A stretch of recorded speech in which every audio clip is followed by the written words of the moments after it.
Okay, I needed to pee and now I'm back. It's a mission against women in particular, alright? And it's to lay them waste, okay? Under some kind of chauvinistic, misogynistic umbrella, the aim of which is to prove that we can get what we want just because we're determined to get it. It's an arrogance on the part of men across the world who, in an aim to conquer and essentially enforce the patriarchy, literally lay women waste using witchcraft. It's a problem in this country, that is South Africa, for obvious reasons. That's why we are manifesting so much global gender-based violence. But this thing is global. It's happening across the world. And these men are using all the wealth, the girth of the resources that they have in order to decimate and destitute these women who are suffering under war crimes. Like, when you enter into a war, like I said, the Lord compares the mission that I am on to that which ultimately set those women, not just those women in Bosnia free, but women at all that find themselves in a war zone.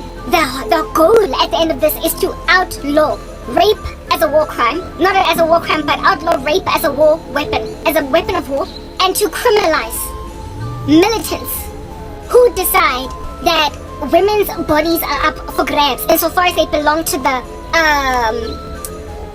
opposing team, insofar as they belong to the enemy camp, insofar as they belong to the enemy camp. So if they have made out of you an enemy, you are subject for rape. But these men would never, like I said earlier with an example of these soldiers that did this to women at this particular war zone, they would never in their own towns, in their own neighborhoods where they came from, the civilized society that they lived in, rape. They got conscripted as warriors in their countries, soldiers, precisely because they were trusted men and law-abiding citizens.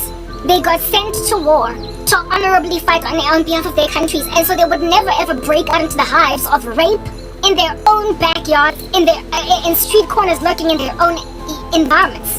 They only do it to women they consider to be of the enemy camp, of another country. They only do it to women that they consider to be women of the other camp, women belonging to the other country. So essentially they are big, fat, chunky hypocrites in the sense that they would never rape their own daughters' friends. They would never rape their own children. They would never rape their own wives. They basically choose somebody else's innocent kid, somebody else's innocent family member, somebody else's whatever, and they make that individual meat for the eating. And it's not just regular pursuit where you're like, will you please date me? Because I love you. It is, I'm gonna take it. And it is also a method to punish. It is aggressive. It is something to get at women. The very intention is to humiliate women. Think about women also coming from regular lives, whatever it is that were the lives that they were living prior to this war breaking out. Some of them were doctors, some of them were lawyers, some of them were accountants, some of them were housewives, homemakers, some of them were business women, some of them were etc. They were basically respectable women in society, and these women were also respected and loved by men in their community. So they did not have fear of men, and they also did not have trauma from men in their environment. And men in their environment also went out of their way to protect them as women and maintain their virtue. But now that they find themselves in a war zone, the men of their town are rounded up and either killed or enslaved to certain kinds of labor, while the women are kept as sex slaves in a separate concentration camp for the pleasing of soldiers who at a whim can just call for the brunette. Do you understand what I'm saying? That is the challenge. It is essentially the locking out of strength, the taking away of an ability to be himself of regular men. These men not only take women and do with them what they want, but they block or they thwart, they harass, they enslave with hard labor good men. They go out of their way to incarcerate better than that men. Essentially men that would never go out like that. Men that would never hurt women that way, and who would make it their mission to protect. They make sure that they have no strength because they catch them with these weapons of war. These men who are... Actually, it's perfect, it's ideal. I'm busy watching House. The example that God has been giving me, showing me this whole entire time. I have been not coming here to talk about it because I've been ignoring it, because I've been wondering, why God are you showing me that? And now that I'm talking with you guys, he re-energized it again. So I'm busy watching House MD on Netflix. It's a medical show. There is this one episode that came and went of Mos Def. You know Mos Def, the rapper? He is acting in this particular episode, okay, as a patient. He has been admitted to hospital, and there is a doctor that wants to basically start to harvest his organs because he appears to be brain dead. But he is locked inside his body, and he can hear everything that's happening on the outside. He can, he's sentient. He's completely around, but his body is paralyzed. He is unable to move. He entered into some kind of an accident while he was riding a bike because of him suddenly getting locked inside his body. And so when he went to the ER, the emergency room, the attending physician wanted to basically, since he was a donor, an organ donor, he wanted to basically just like unplug him or whatever, kill him, and start to, salvage his body parts. His heart is perfectly functional, wada wada.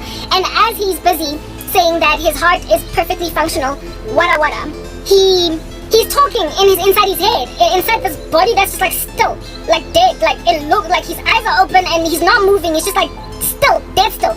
And he is like, wait, whoa, I'm here. Don't take my heart. What are you talking about? I'm here. And nobody can hear this guy. Thankfully, the lead character of this show, Dr. House, got into some kind of a motorbiking accident and got admitted to the same hospital that this patient has been admitted to. So they're both in the emergency room. So he got hit he was riding a bike. The patient that was locked inside the body was riding a bike and fell because of this thing that he's got wrong with his body, while Dr. House was riding his motorbike and then crashed it somewhere, and then the two of them got admitted into the same hospital, and they were sitting next to each other. So because he is a doctor, curiously he's out here looking around at people in the ER and gazes upon this man in the bed as a patient himself, right? And he's like, I don't think that this guy needs to have his heart, his organs essentially salvaged. He's not dead, he's around. He's completely sentient. And the attending physician is like, you might be a doctor, but you're not his doctor. Get off my case. The attending physician is like, you might be a doctor, but you're not his doctor. Here you're a patient. So get off my case and get this step in. And he's like, this guy has got what they call locked-in syndrome. Locked-in syndrome, where your body, you're functional, you're sentient, your brain is completely 100% functional, but and you can also feel the sensations on your body all across it. Like you can feel an itch, you can feel when somebody is whipping you, cutting you, breaking you, but you can't move. Much like what happens with patients waking up in the middle of surgery and feel everything, but they can't move their bodies. Yeah, because of anesthetic or whatever gone wrong. Something like that, but this dude experienced it because of some issue that he has medically. Okay, yeah. And Dr. House is like, this guy has got locked-in syndrome. And then spoke with this man and said to him, if you can hear me, blink once for yes and blink twice for no. Or blink once for no, twice for yes, or whatever. And then this guy blinks, right, once and says that I can hear you for yes. And then no is like twice, etc. And that's when then this other physician was knocked off the case because they asked the wife to talk. The wife comes in and is like, babe, do you want us to move you to the hospital of this other doctor? And then the husband like blinks twice, and then that's when they moved this man over under Dr. House's care. He ultimately came full throttle alive around again, right? And ever since I saw that episode of House, where that guy was locked inside his body, the Lord keeps on showing me that there are men who have got what is the tantamount of locked-in syndrome spiritually. Like, they're here, they're here, they're here. And people are trying to salvage their body parts for scraps. They're trying to use them because they've been incapacitated somehow. They've been incapacitated by something. And this is making it impossible for them to fully function as men in society. But they would much rather do something different. And when a man has got spiritual locked-in syndrome, he can't protect the woman the way that he desires to protect her. He can't shield her. He can't provide the way that he wants to provide for her. He cannot basically come to rescue the day. He cannot act like, what do you call this thing? He cannot fulfill his duty as a man because he has been locked inside his body, and so therefore cannot be the fullness of who he would be if he was fully functional in his body. But he can feel every last pain cutting him, and he can also hear what people are saying about him. And in disagreement and in shock and horror, he is basically threatened with being salvaged for scraps when he's still perfectly available. And the only way out for this man is to essentially find the right doctor to give him a chance and recover him. The men of Bosnia were like men suffering from locked-in syndrome. Men in any war suffer from locked-in syndrome. Let us think about the men with whom the women were kidnapped by Hamas on October 7th. They're men. They've got manly girth. They have got manly desires to love, care, provide, protect for a woman and children.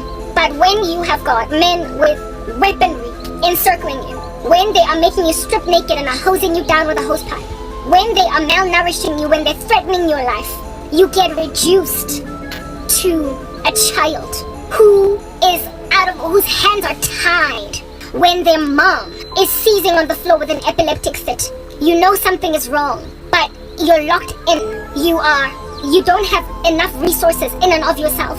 You're still a baby. You can tell something is wrong. You can tell that your mom is not okay. At most, you can cry.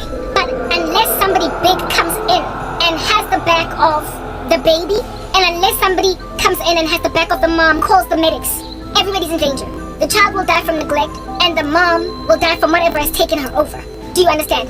There was also another scene, Honako House MD, where a woman was bathing her baby, and she had a seizure in the bathtub, and the baby basically drowned, long story short. And the dad thankfully went out and then decided, no, I'm gonna go back home to go and fetch something. And then he saw the woman seizing in the bathtub with the baby literally drowned. Took the baby out, the baby was rescued. The story eventually evolved into something really nasty, but I'm not trying to get to that point right now, right? The mother was saved and the baby was saved because the man decided to turn back quickly enough. The situation that basically women that are thrown into this kind of war under this hostile force that comes in to a town all of a sudden causes men to be like that, the child in the bathtub with the mom seizing, incapacitated altogether. Everybody is incapacitated. So unless there is a tertiary structure coming in to salvage the whole situation, everybody dies. The baby dies, the mom dies. So in this instance, men are made like babies. Good men, reasonable men, honest and responsible men are reduced to mere children that can't really help women. They can't take care as their hands are tied in a most unfortunate capacity. Okay? Men's hands get tied very, very unfortunately. And so good men's hands are tied very, very unfortunately. And so therefore women are subjugated to the tyranny of the abusive structure. You saw what happened with the men arrested, taken captive by Hamas. Now they're busy talking about some hostage deal that I'm not quite watching online because I'm avoiding the news for a slew of reasons. But apparently it's disastrous, that whole hostage deal. But anyway, whatever. Anything to set the captives free, right? But when men are incarcerated right next to women, it's not that their manhood is called into question. It's not that they can't do anything truly. It's that the structures that are beleaguering everybody are overpowering and all-consuming, reducing men therefore to catatonic, comatose, locked in, unable to truly have the back of women. And from a distance, they have got to watch women suffer. And that's what happened. That's what happened in October 7. The Israeli men that were kidnapped by Hamas, taken hostage, had to often watch Israeli women getting raped. There was nothing they could do about it. Similarly too, in Bosnia, these men had to watch their wives get taken from them, raped, their daughters taken from them, raped, aunts, nieces, rounded up 15-year-olds getting impregnated by soldiers, and there was nothing they could do. Absolutely nothing they could do.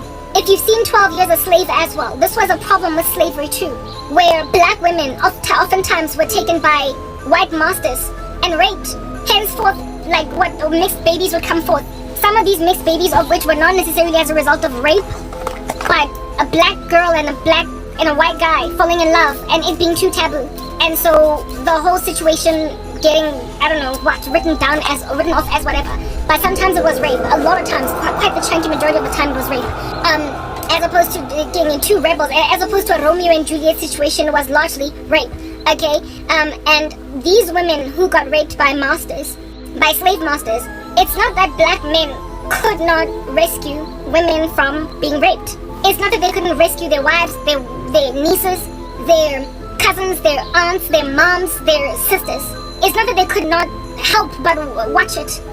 It's not that they could not help but watch it. It's that they were incapacitated to do anything about it at all. When you're also in fetters, when you're also in chains, and when you've also got a big fat chunky AK-40 sitting in 7 all up in on your temple, when you've also been harassed by violent militants, you have to sit there and watch an egregious, gruesome act of abuse that is taking away the virtue and the dignity of women you love or of a woman you love. It is the sorrow of, I can't really say righteous men, but the sorrow of ungodly men who are nonetheless not this thing that I'm dealing with. Because righteous men are the only ones with any kind of weaponry. They're the only kinds of able soldiers to actually burst through bonds of wickedness and conquer structures. But there are men of the world that are not yet in Christ, that aren't, however, this malevolent thing. And they're the ones that are locked in. They're the ones that are locked in. Just like in Bosnia, their husbands were locked in. Their boyfriends were locked in. Their uncles, their grandfathers, their fathers were locked in while women were being raped. The thing that locked them in the war was indeed the fact that it was war criminals, and these are men that don't have weaponry.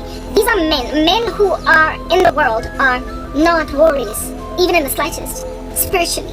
They have no idea what in the world is actually going on here in these streets. It's written in God's word that we must put on the full armor of God, the helmet of salvation, the breastplate of righteousness, the belt of truth, the shoes of peace, the shield of faith, carry the sword of the Spirit, which is the word of God. Essentially, we need to be soldiers that are perpetually prepared, we are always ready to fight.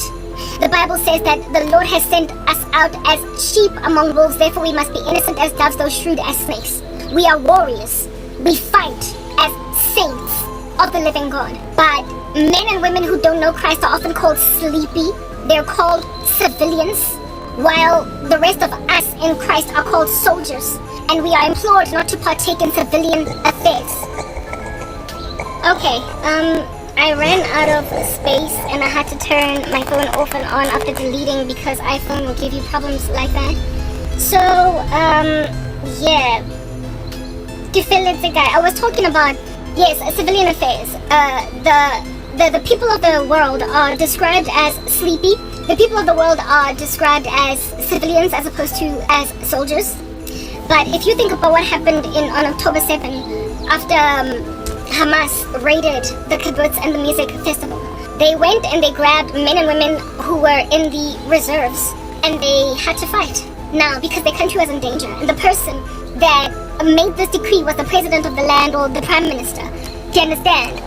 So there comes a time when sleepy folk gotta wake up, because there is literally a war declared on you, even as a civilian. And men that are civilians have no idea just how locked in they are. These occult creeps literally are stealing everything, and they're locking in regular James and regular Joes. A couple of years ago, I overheard the Spirit of the Lord saying that these men bully good men. Like when I was staying in Naturina, the word that the Lord used was bully. And he said that they go out of their way to bully men who don't want to participate in this filth. Baba Bulia. They treat them like second-grade citizens, and sometimes they go out of their way to thwart them, block them in some way. For instance, when you are, like, think about the way that prostitutes feel about good girls.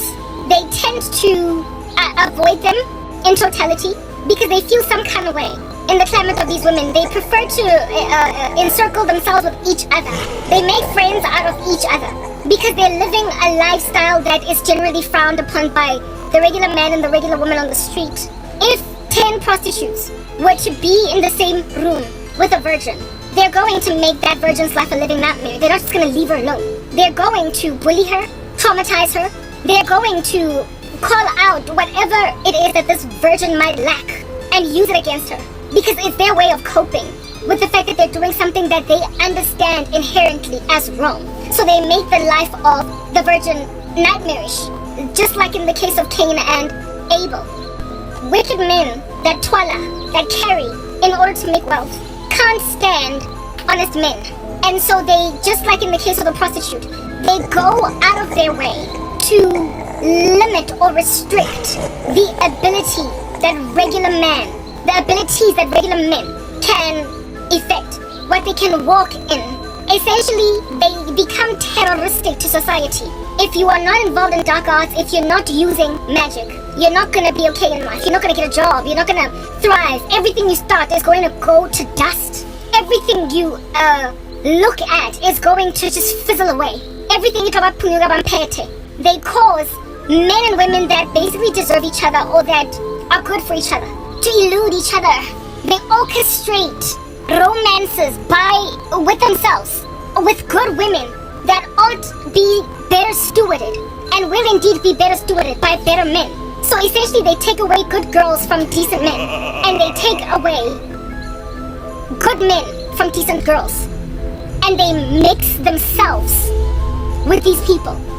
They put themselves in good people's lives, miserating the living daylights out of those people. This is an epidemic, therefore, that causes so much sorrow in households where you are married to someone that is literally spiritually manipulating you.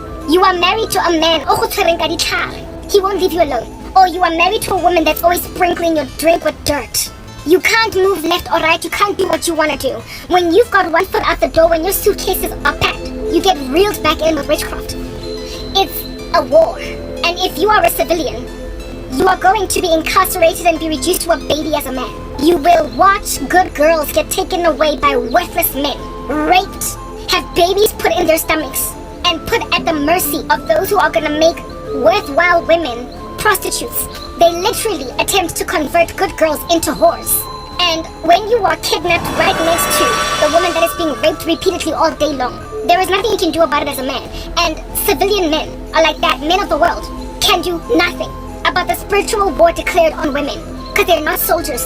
But you see, it's written in God's word about the last days that will the Lord find faith on the earth. There aren't enough soldiers conscripted in this army to successfully win this battle without reserves being brought in from work. In Israel, civilians became soldiers. Doctors went to war, lawyers went to war, call center agents. People that were not officially 100% in the employ of the IDF were temporarily in the employ of the IDF because war was declared on their land. Well, war has been declared on South Africa, but it's been declared globally at all. And when such a war as this happens, the Lord will always raise, like I said, it's always the prerogative of the president or the prime minister to bring reserves in from their 9-to-5 jobs, because now the country is at war. The nation's head of state is the one to send this decree out. God has been sending decrees out on our countries, our nations, and saying, time to sleep is done. You can't continue to lay down. You can't say, like Cain, that am I my brother's keeper? Because quite frankly, if you are not fighting for the kingdom of heaven, you are what do you call this thing? You are a vessel for the kingdom of darkness.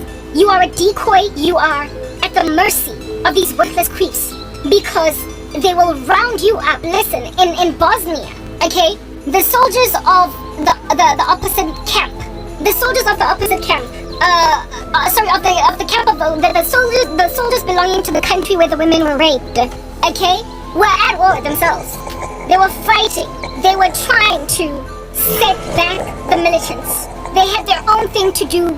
So if at all the men of that Bosnia, the military-age men, the fighting-age men, if they did not get over themselves and how scared they are and lift up arms, if they did not do that, these women would perpetually be subjugated to this tyranny, and they would also be subjugated to the tyranny as well of being made just babies, just children. They can do nothing when their mom is being slapped silly by a deadbeat dad. Papa, this locked-in syndrome is also similar to the way that kids react or are in the climate of an abusive father over their mom. It's like your hands are tied. There's nothing you can do. This man is a giant. If it was up to you, however, you would kill him, you would end him, you would neutralize him, but you're too small. And so you have to keep watching your mom take those blows. You will be like helpless children in the climate of an abused mother. Men. These men will keep taking wives that belong to you. They will keep withholding. Like, I'll give you an example of locked-in syndrome. There is an actual perfect example of locked-in syndrome that I was unfortunately subjugated to the tyranny of. But in all fairness, I couldn't have ended up with that guy because I gave my life to Christ. But there is no telling what would have happened if we came together before Christ. If we would have both given our lives over to the Lord. There was this... Okay, so when I was dating my ex-boyfriend, I was unhappy in the relationship. Like, the whole entire time. I was literally trying to leave. I was trying to get out, but I was locked in because I was a civilian. I was a civilian, and he was a soldier for Satan. My ex-boyfriend had held me hostage with witchcraft. Because I was a civilian, I was locked in. So, as a woman, I was suffocating, being daily, essentially, spiritually raped by someone I didn't want to be with. Because the only reason I would continue to be with him and sleep with him is that he spiritually manipulated me, which makes it a form of rape. The last 4 years of our 5-year relationship were spent as a hostage. However, when you're a hostage, you know you're a hostage. Inherently, deep down inside, intrinsically, you know you're a hostage. So I always wanted a way out. I always wanted out. I could smell in the sky that something was wrong with this situation and I didn't want to be in it. Okay? But I was in it.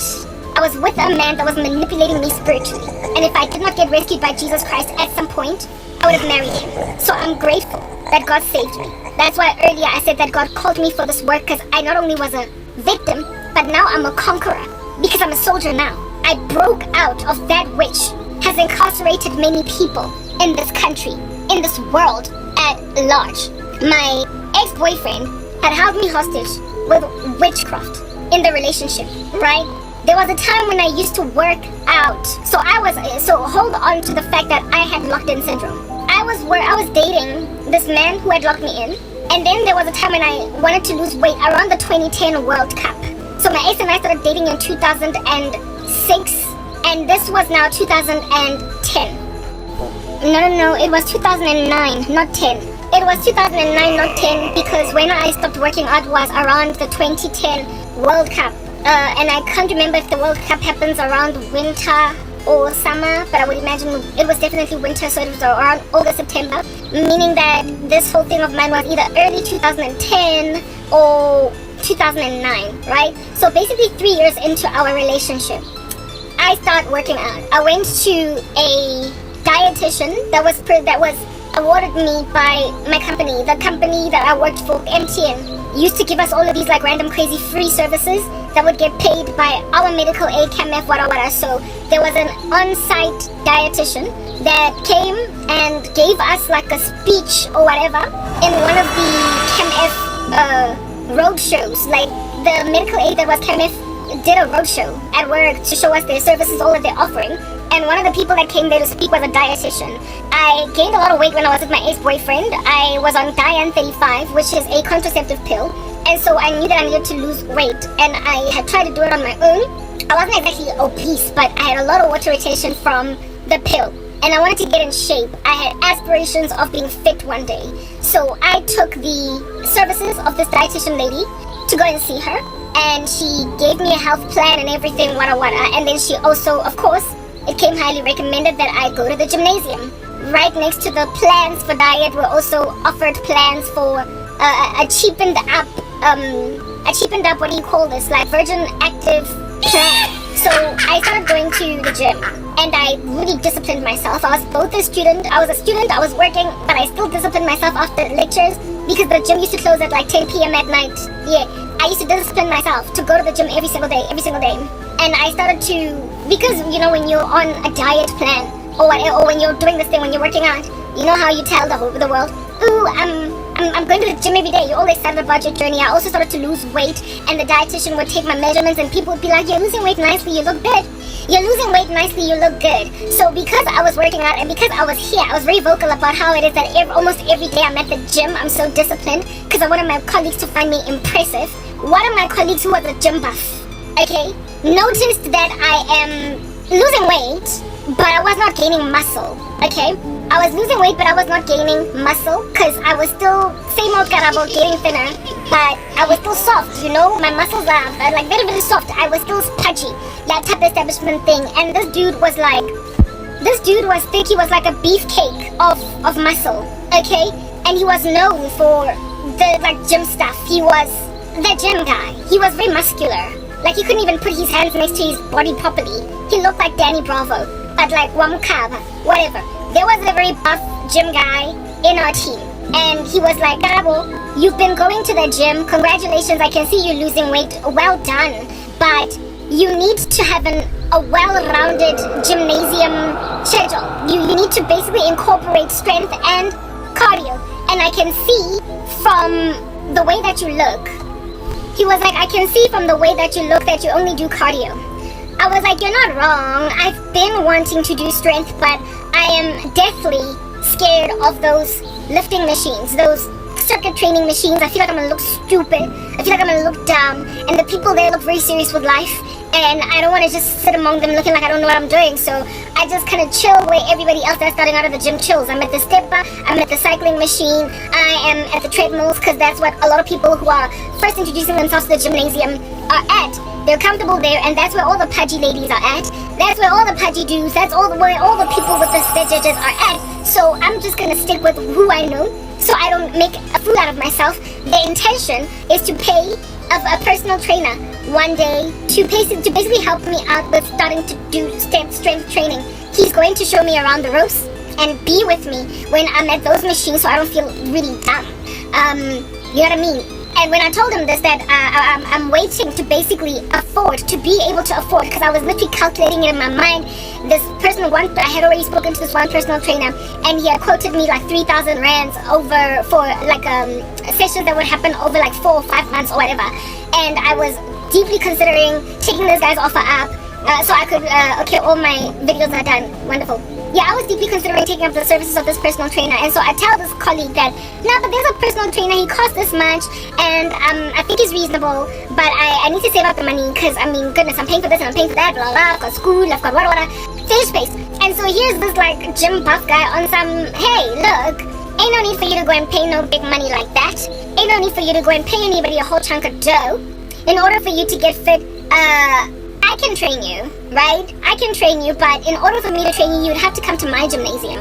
I used to go to the gymnasium in, the flagship branch, Virgin Active, which is here in Little Fall, in Vukhiyuko, whatever, the one right near my neighborhood. This guy used to work out in Cresta, and it was a little bit of a drive, a stretch, because I lived in my neighborhood, right? It was a little bit of a drive and a stretch, okay? Because my branch was right here. But this guy was basically offering to keep 3,000 rands in my bank account that would have left. So for me, the small little extra drive to go to Cresta was okay, especially considering where MTN was like in the middle of where I stayed in Cresta. So it wasn't like I went from where I stayed to Cresta. It was like I was going from work to there, after work. So I was like, whatever. At the time I'm dating my ex-boyfriend, right? Let's just bang that at the top of your head. I'm like, fine, whatever. I'll attend the gymnasium sessions at that environment with you. And then, this guy, because he was this gym buff and he was well known at that gym, he had a whole bunch of connections. This guy had a whole bunch of connections at Cresta. So even though he was not, was he? He wasn't a personal trainer. No, he wasn't a personal trainer, but he was very big on training, because he, like I told you, his hands were like around here on his body type setup thing.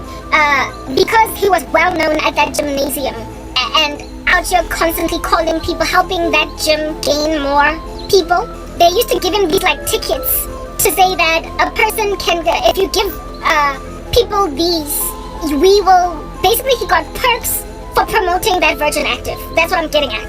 And the perks that he got were these flyers that he got to give to people and say, this is going to give you 5 gym sessions for free, and then afterwards, if you really like it, you can join the gym type setup thing. So he just had like stashes upon stashes of these freebie tickets to work out at this particular gymnasium, and he was like, you can come to my gym, you don't have to join, and seeing as your membership is not universal but it's for your branch only, you can come to my gym and you can enter using these tickets, and he gave me these tickets at work, and then I will train you how to work out. I was like, it sounds like a sweet deal, I don't care, I don't mind. He's a colleague, he's friendly, nothing shoddy, nothing strange, nothing whatever. I'm thinking that this dude neutral. You understand what I'm saying? So I take up the offer to be trained up by him. I take up the offer and I rock up at the gymnasium. And when I rock up at the gymnasium, first and foremost, okay, so this guy had a best friend that I had met at the funeral of one of my colleagues' cousins. Passed away, and not only one of my colleagues' cousins passed away, but this colleague's cousin was also one of my boyfriend's friends from the south of Joburg. So my boyfriend had a friend that passed away, and it turns out that this guy was the cousin of one of my colleagues. Okay, bank that information, right? Bank that information. My boyfriend had a friend that passed away in a horrific car accident, and this dead guy had a cousin that we worked with, right? That's important because our colleague had lost a cousin. Some of our colleagues were there for her. Like, yeah, she lost a loved one, she was bereaved and cried about it at work. And people were like, oh, I'm sorry, I'll be there for you. And so some of my colleagues went to the funeral to support the colleague that had lost a cousin. My boyfriend went to the funeral because his boy died. I went to the funeral because my boyfriend wanted company. I wouldn't have gone to the funeral of that chick's cousin for her because I wasn't that tight with her. I wouldn't have gone because of my colleague. I went because of my boyfriend. I was accompanying my boyfriend. My boyfriend was the one I was there with, right? But I guess it wouldn't kill to be there for the colleague who had lost a loved one. Okay, one of the close buddies of this colleague who lost a cousin was this gym buff guy. And he was like, Ungawari, sisters, we're gonna be there for you. We're gonna go to the funeral of your cousin to show respect. So, yeah, he was there. And this guy, this gym buff guy, had this like best friend that was always tailing him. The two of them were like peas in a pod. They were always just like everywhere hopping together, right? And he would talk about him all the time and what have you. And he was always speaking about how it is that his boy, all the ladies love him. He's like LL Cool J. Ladies love Cool James. All the ladies love him, all the ladies are always just throwing themselves at him, type establishment thing. And when I looked at this gym buff guy, I was like, hi Suga, I don't believe anything you say, because he was a total Casanova. He used to flirt with everybody, he used to call everybody my darling, my sweet, he would hug you for like 3 seconds too long. He was one of those men in the office that would annoy the living daylights out of you, right? But you just accommodate him because he was a big, giant, gentle, like he was a gentle giant, like a big teddy bear that everybody was like, but he had a lot of licentious nuances to him that I absolutely despised. He had a lot of licentious facets to him that I despised, but to me it was like, it's one of his quirks, his nuances, whatever. Yeah. So when he was always talking about his boy that all the ladies love, like LL Cool J, I was like, oh, your boy, I'm sure fun an hour. He's probably like you. I was like, I wouldn't be surprised if your boy, this thing is actually giving me all this lagging nonsense. I was like, I wouldn't be surprised if this friend of his that he's always talking about, that the ladies love like LL Cool J, I wouldn't be surprised if they were all into just randomly groping women and touching women and talking to them like they're, like objects. He used to objectify women in the office. It was annoying. So when he was always talking about his boy, I was like, birds of a feather flock together, birds of a feather flock together, I don't care. I would never ever like anybody that is suited to this dude. Plus this dude was buff, he was beefy. But he was also kind of like low-key fat. He was like fat butch. He was, those guys that are muscular but they also kind of look fat. Yeah. And for me, I didn't like that kind of chunk. So I was like, when I saw him, I just saw his friend. Like this friend that he was always talking about. I was like, they must be. I had not met him, but for years since I had known him, he was always talking about this friend of his. Temba this, Temba that, Temba this, Temba that, Temba this, Temba that. I know, I went to this one place with Temba. I know, Temba, then I did this. Here, me and Temba went to this place. So I knew that he had a best friend by the name of Temba. And of course, Temba is a pseudonym, okay? So I was like, whatever, when I'm the Temba wako. The colleague then loses her cousin. My boyfriend then loses his friend. And then I go to the funeral for the sake of my boyfriend. And my colleagues, a couple of my colleagues went to support this chick, right? Went, including, let's say the beef chunk guy's name was Thomas, right? I saw Thomas and Temba. I saw Thomas Thomas went to the funeral to support the colleague. Thomas went to the funeral to support the colleague, and because Thomas was always with Temba, surprise, surprise, when he went to the funeral, ukupile Temba Ramokape. And that was the first time in maybe like 2 years, I think, when this woman's cousins died, and when my ex's friend died. I think my ex and I were dating for about 2 years, right? So it's like a year before I started working out. Cool. Yeah, so like 2008 now. This is 2008.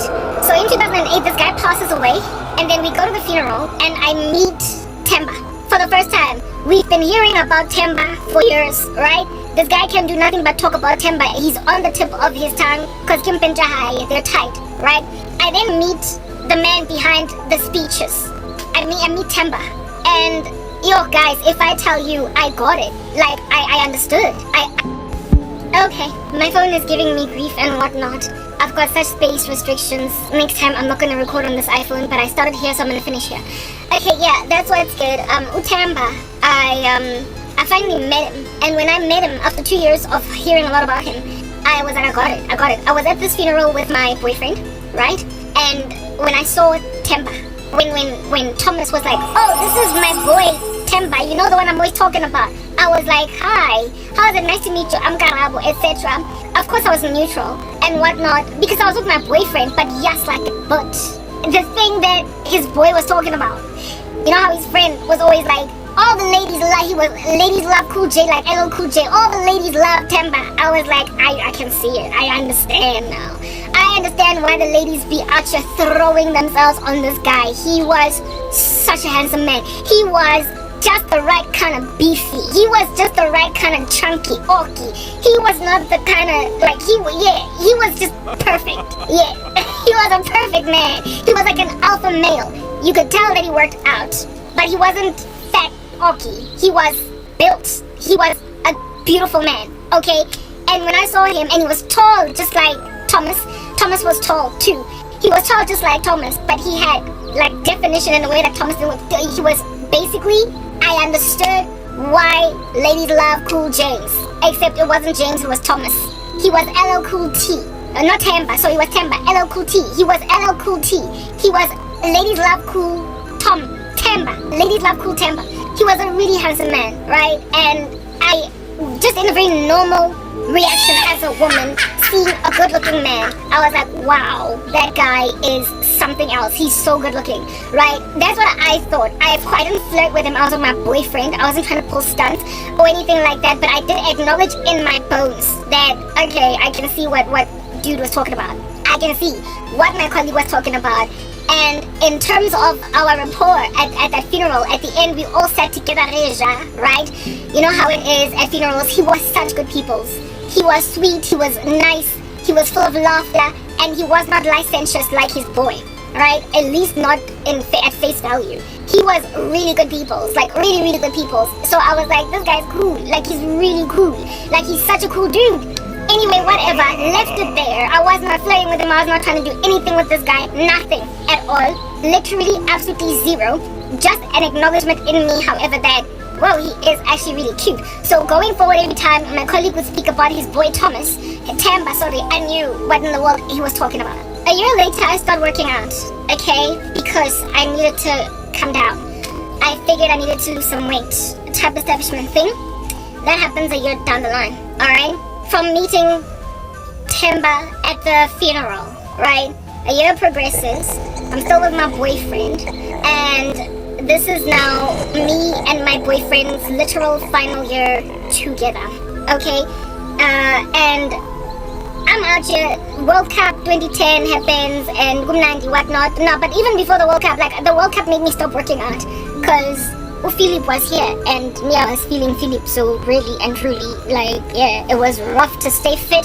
Anyway, whatever. So before the World Cup happens, a couple of months before the World Cup happens, I decided to get serious about my what do you call this thing? About my health, about my weight and my what have you. Kilo jima, more life thing, type establishment thing. What happened? This guy, Yazi. No, it was before then, Shem. Anyway, yeah, a whole bunch of stuff happens, right? Not a whole bunch. I get fit. I decided to get fit. I didn't really get. Well, I got fit in the sense that I gained stamina, but I wasn't strong. Yeah, this guy was onto something. I then agreed to start working to basically take up his services to personal training, and then I was going to basically take it on from there myself. He was gonna teach me what to do, and then I was gonna go to my gym and do it there. I didn't need to stay with him. I of course told my boyfriend, I'm working out with that colleague. That you met at the funeral. Yeah, the big Oki guy. Yeah, he's offered me personal training services, and he told me that he was cool with it, right? Only, however, after I stopped working out with the beefy guy, he then was like, nah, he was like, no. I asked him while I was working out with the beefy guy, are you cool with me working out with him? And he's like, Karabo, what can I say? It's your choice. So basically he was saying to me, I'm not comfortable with you working out with him, but it's your life and I know you're gonna wanna do what you wanna do anyway. Whatever, dude. My ex was just a very insecure guy. Whatever. I'm out here working with Thomas, right? I'm working out with Thomas, and at the gymnasium where I went, he used to work. I did everything together, including Guapo. They might have even met Kochimi. I don't know, because they were both weightlifters, okay, bodybuilders. I went to the gym, and indeed on the first day that I went there, his boy was there, and I remembered his boy from the funeral. His boy was there, and I remembered him from the funeral, okay? And I was like, hey, what's up, what's good? Hug everybody, what a fish paste. And my colleague trains me, right? He was the one that was training me. He was the one that was focusing on me. And this dude was a total gentleman. He never stared at me, ogled, like nothing. And also, the colleague guy was also quite a professional in training me up. Except every so often he used to talk about my boobs. Like, that guy was licentious, but he spoke about my boobs even in the office. So it was nothing new that he spoke about them at the gym, right? Spoke about how they like these things. Anyway, whatever, cool beans. So, but he was professional in how he was training me. I actually gained, and I didn't spend enough time with him to see results, because Philip came, the World Cup came, and I dropped the ball, okay? Yeah, type establishment thing, so I can't really blame him for that. But he did train me, and in that season, while he was training me at the gymnasium with my ex-boyfriend Archer, about me training with some other guy, this Oki rocks up, right, and says to me, go officing one day, yo, my friend thinks you're beautiful. I was like, thank you, thanks, I appreciate the compliment, and I just leave it, right, on some, okay, his boy thinks I'm pretty. I was pleasantly surprised, but I literally did not think anything of it. We leave it there. It literally stays parked over there. And then one day we have a conversation. We're having a conversation. It's me, my Thomas in the office, right? We're having a little luncheon in the pause area thing there. It was before I got my promotion as a project manager, and I was still serving underneath these teams.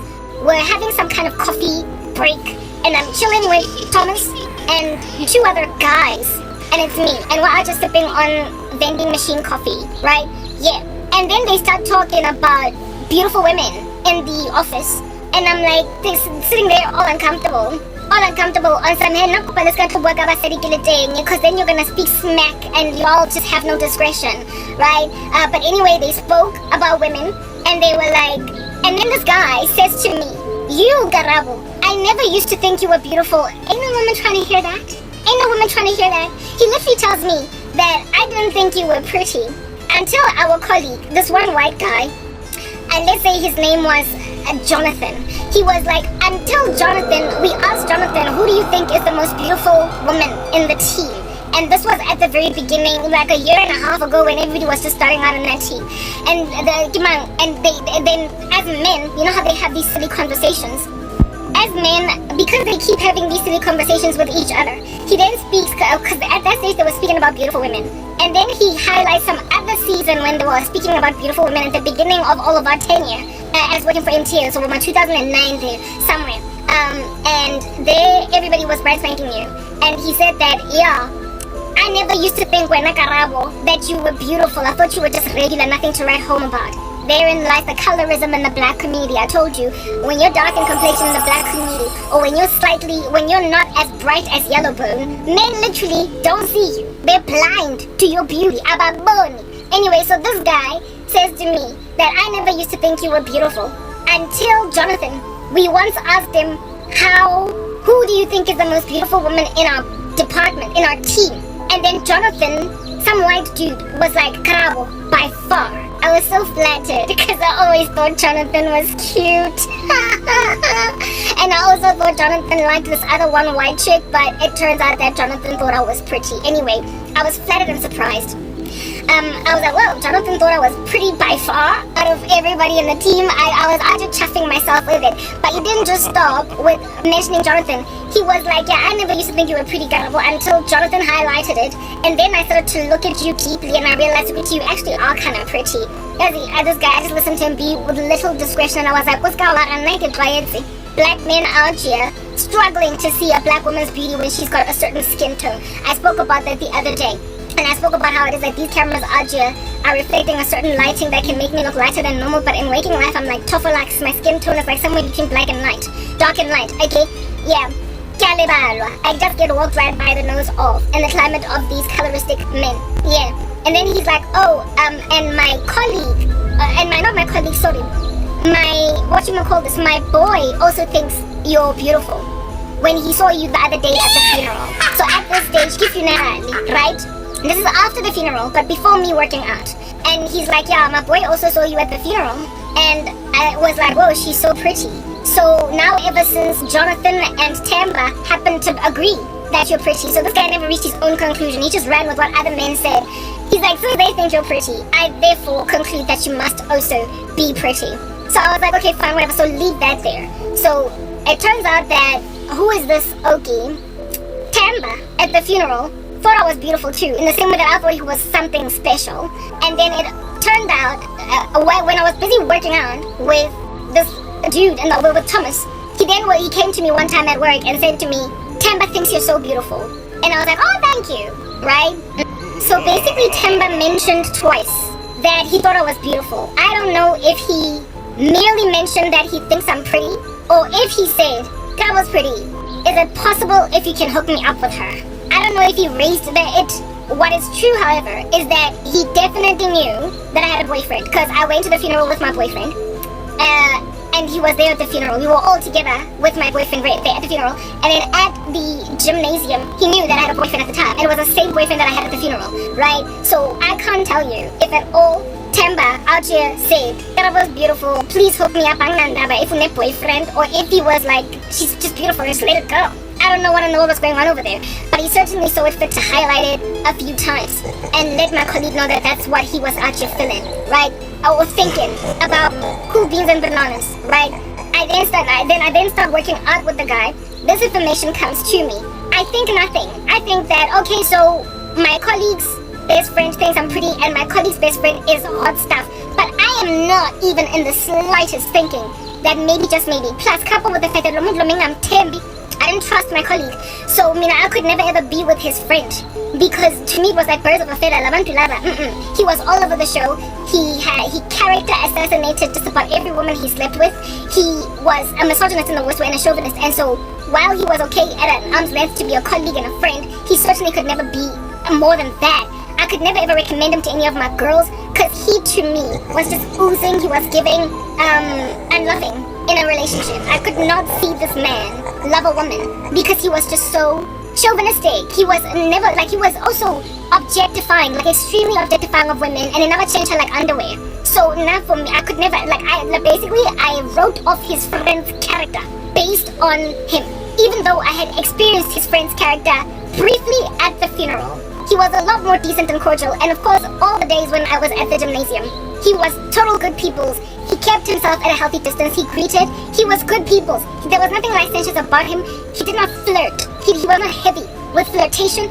I was surprised to learn that he even thought I was pretty, because nothing of him gave off, I think you're pretty. When he spoke with me, he never, you know how men look at you when they are literally eyeing you, when they're obviously checking you out, when they're obviously, sizing you up. He was neutral, like the way that a professional would be. Hi, how are you? Good, nice to meet you.